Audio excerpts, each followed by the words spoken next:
Suara Wong Desa. Assalamualaikum warahmatullahi wabarakatuh. Tapi pun ini salam khas orang Lampung. Ada sesuatu yang cukup mengejutkan yang hendak saya ungkapkan pada kesempatan kali ini.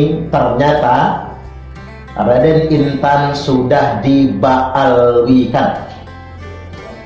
Beberapa hari belakangan kami masyarakat Lampung terkaget-kaget.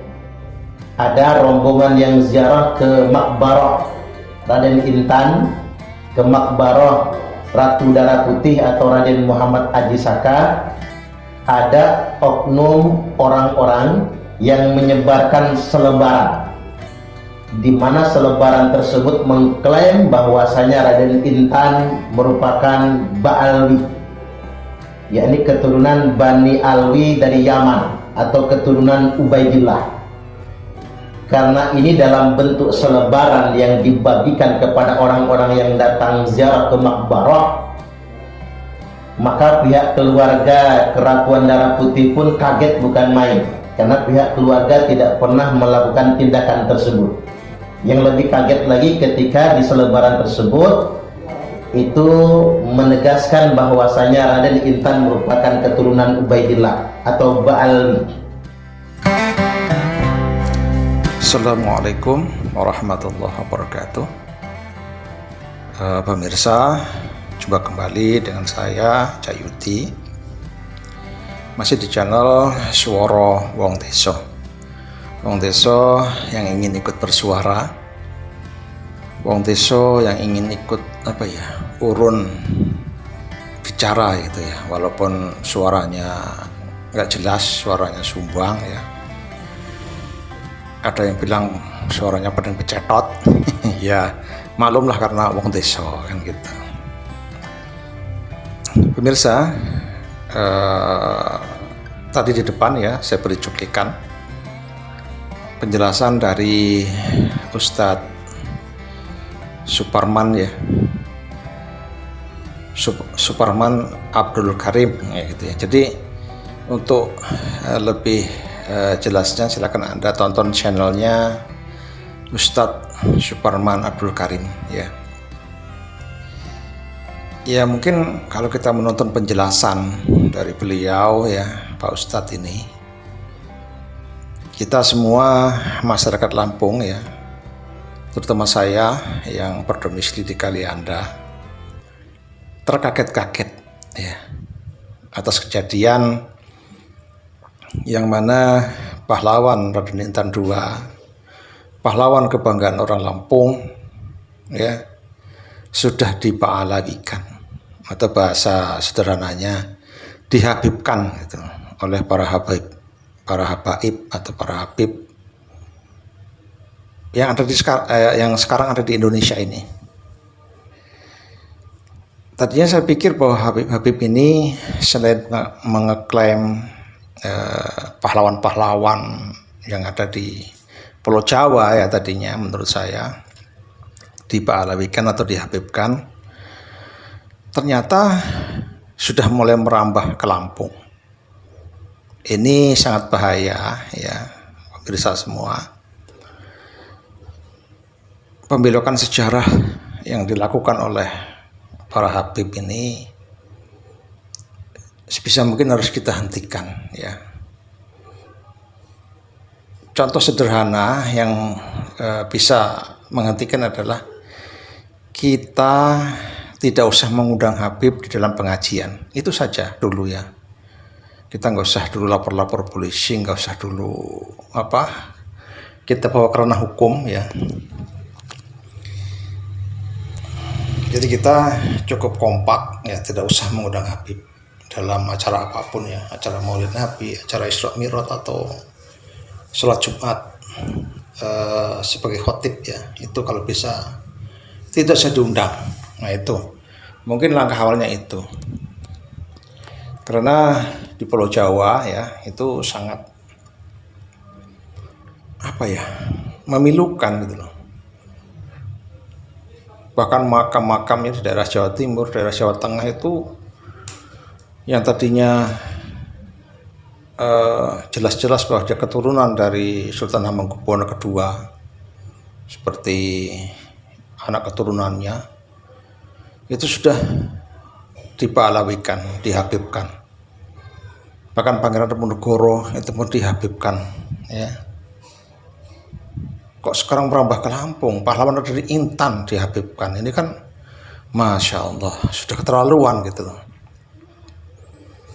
Apalagi kalau saya baca-baca kejadian-kejadian yang belum lama ini ya, dari hari kemerdekaan itu usulan dari Habib, yang membuat bendera merah putih itu pun Habib, yang membuat burung Garuda simbol lambang negara itu pun Habib.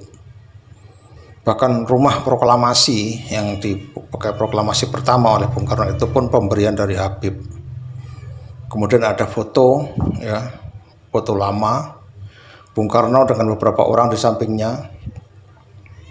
Itu pun diaku di antara di sampingnya itu adalah ayah kandung dari Habib Rizik Syihab. Hebat kali ini ya. Kemudian alhamdulillahnya ada seorang peneliti mengatakan dan diteliti sampai ke Museum Belanda sana, ternyata yang diaku bapaknya Habib Rizik itu adalah seorang jurnalis, bukan, itu kabar bohong. Dan klaim-klaim mereka tentang sejarah yang saya sebutkan tadi itu pun sudah dibantah ya oleh sejarawan Indonesia.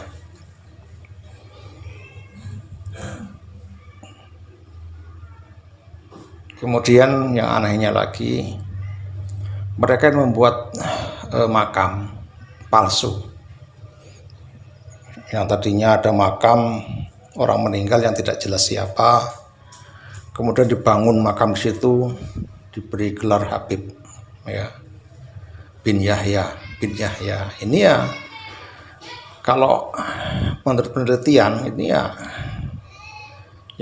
yang membuat ini adalah Habib Lutfi bin Yahya, yang kita kenal Habib yang paling santun, bahkan saya sangat mengagumi ya awalnya. Tapi ternyata terbukti seperti itu, dibangun, kemudian dibin-yahyakan, kemudian mereka mengopak seluruh Habib, seluruh Indonesia, terutama Pulau Jawa, terutama di Jakarta, kan pusatnya Habib di Jakarta. Itu untuk rutin setiap beberapa bulan sekali haul ziarah ke sana, membawa rombongan sebanyak-banyak mungkin. Ya otomatis kan di sana ada kotak amal, disediakan banyak gitu ya. Ya kotak amal itulah sasaran mereka.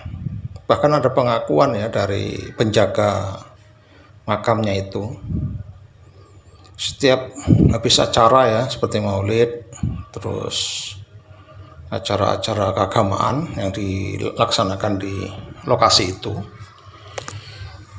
dia beberapa hari kemudian itu setelah acara dia tuh setor ke Habib Lutfi duit itu Pak, ada yang 1 karung atau 1 karung setengah itu hasil dari infak kotak-kotak itu satu makam, sementara yang dipalsukan itu makam banyak di Pulau Jawa itu. Untung ketahuan dan sekarang sudah mulai dibongkar sama pihak berwenang ya, RT RW setempat, saksi di situ, dan ada pihak kepolisian ya keamanan, dibongkar makam itu karena fiktif, tidak ada apa-apanya. Bahkan ada kejadian yang sedikit menggelikan ya. Ada seorang Habib membeli rumah di daerah Jawa. Setelah dibeli, beberapa bulan kemudian, beberapa tahun kemudian kok di belakang rumahnya itu banyak yang ziarah. Ya diarahkan, dia membuat makam. Memang ada makam kecil tadi di belakangnya itu, dibesarkan oleh dia, dipasang kelambu gitu. Nah terus dikompak, seluruh Habib di tanah Jawa diundang setiap hari-hari, setiap bulan-bulan apa gitu diundang, kumpul ratusan bahkan ribuan orang datang ke situ, sampai hampir nggak muat tempatnya itu Pak, bergiliran untuk ziarah itu. Ya sama dipasang kotak-kotak infak begitu. Dan mereka pun menganjurkan kepada santri-santrinya, ya, kalau santri orang Nusantara, kalau dia kan muhibin, muhibinnya itu bahwa disuruh nyumbang sebanyak-banyaknya, masukkan di kotak amal itu agar doanya itu cepat terkabulkan, gitu kan.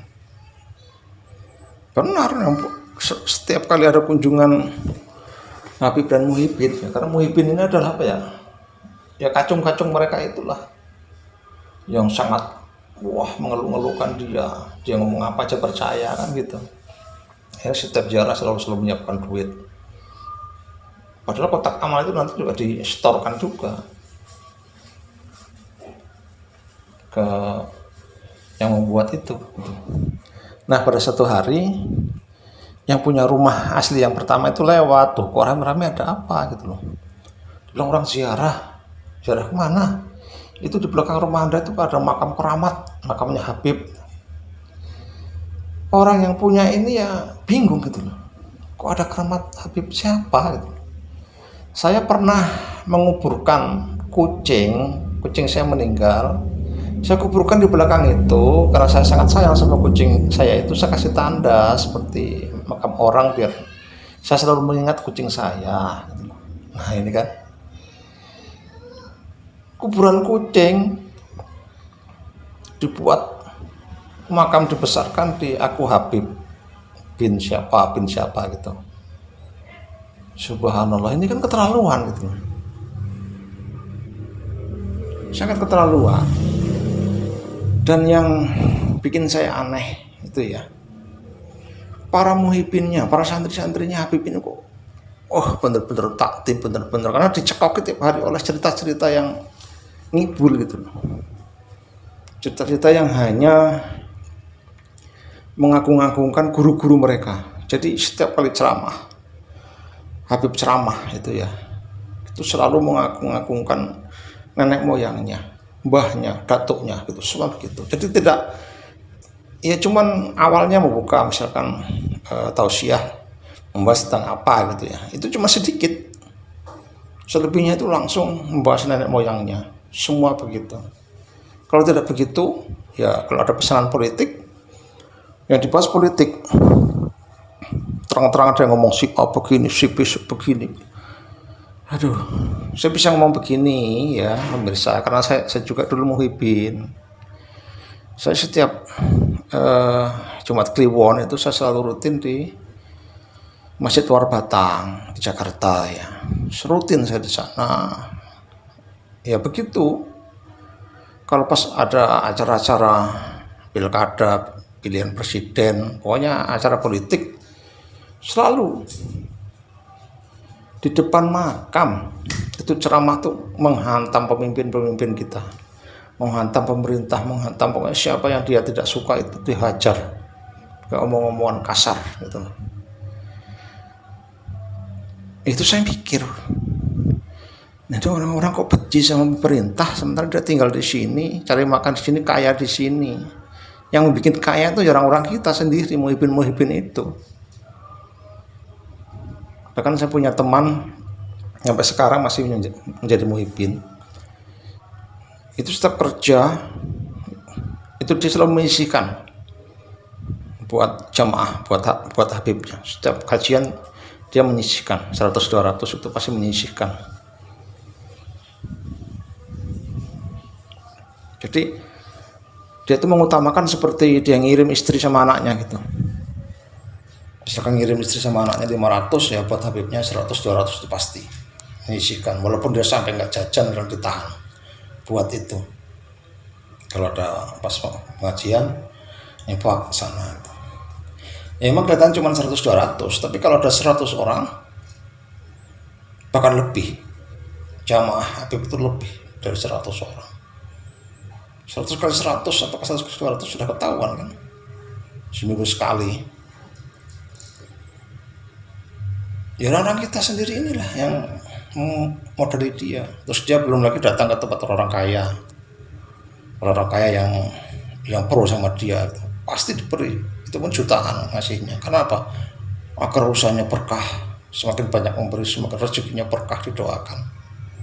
Bahkan ada yang sampai jual aqua itu, mohon maaf saya sebut merek, air mineral lah ya gitu.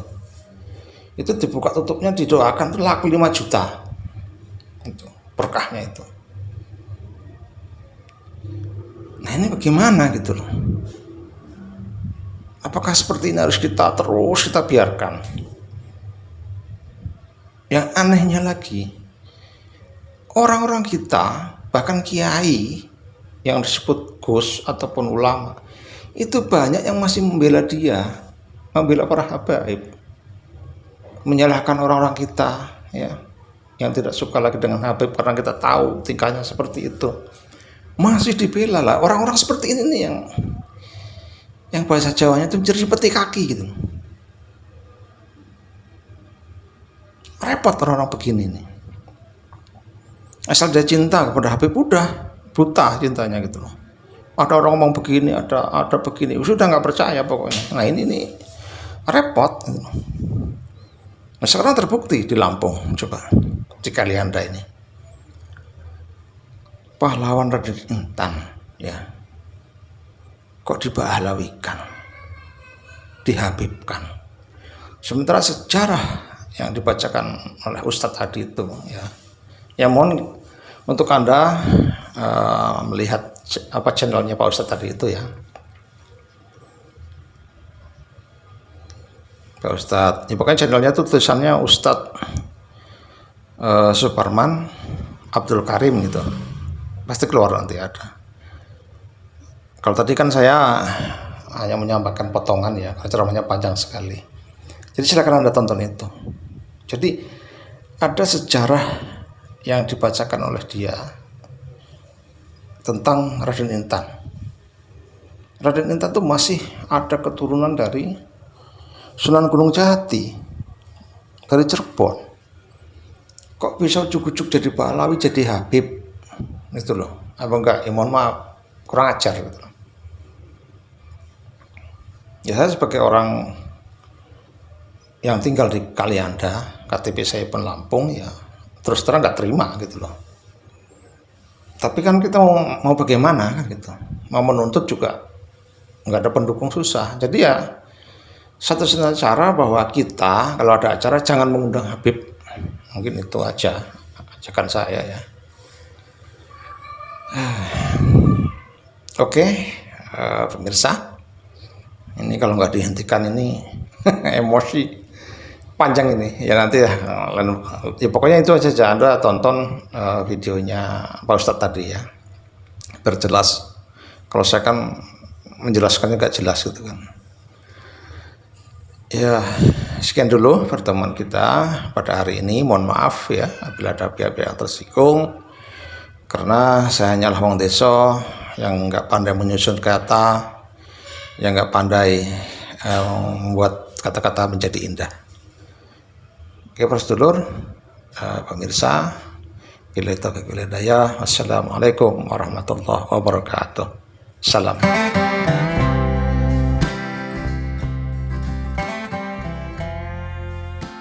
Jangan lupa like, comment and subscribe channel Kakudi TV. Terima kasih.